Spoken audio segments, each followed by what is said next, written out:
Well, that two-day meeting in Cairo for Sudan's Forces of Freedom and Change was the first time the coalition was able to hold a full Congress since the fighting broke out in mid-April.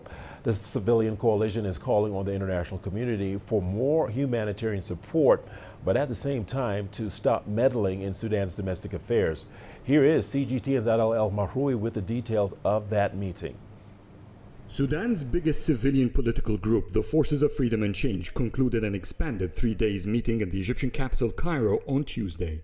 It's the first meeting for the bloc with its full capacity since the fighting between the Sudanese military and the paramilitary rapid support forces broke in April. The FFC urged the international community to support the ongoing talks between the two fighting parties, as well as prioritizing humanitarian support for citizens affected by the fighting. Sudan needs a strong will from the two warring parties and to unify all political powers to stop the ongoing war. We must stop the suffering of the Sudanese people, which extends now for around 100 days. We have thousands of refugees and millions internally displaced. Every additional day of the fighting, the suffering of the people will grow.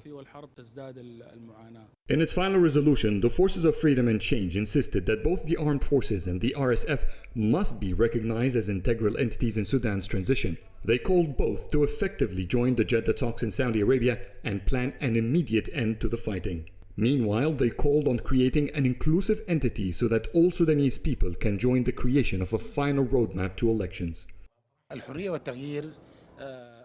The freedom and change has never presented itself as the only representative of the Sudanese people.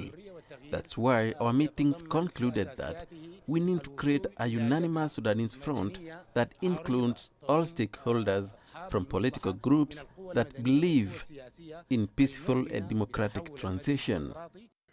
The Freedom and Change can't reach a solution to end the war on its own. It's why this new coalition will include political parties, armed groups, NGOs and resistance factions. We exclude members of the National Congress, the former regime and the groups which represent them. FFC worked with Sudan's neighbors, the African Union, IGAD and the Jeddah talks to end the fighting as soon as possible.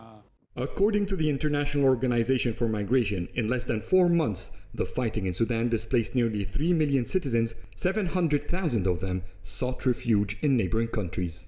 The FFC says that international and regional powers have fueled division in Sudan through their bias to certain groups.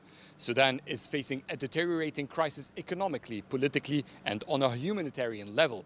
Participants in the Cairo talks urged all Sudanese factions to focus on economic development as a means to aid the country and engage those devoting and fighting to develop the country instead. Adel El Mahroui, CGTN, Cairo.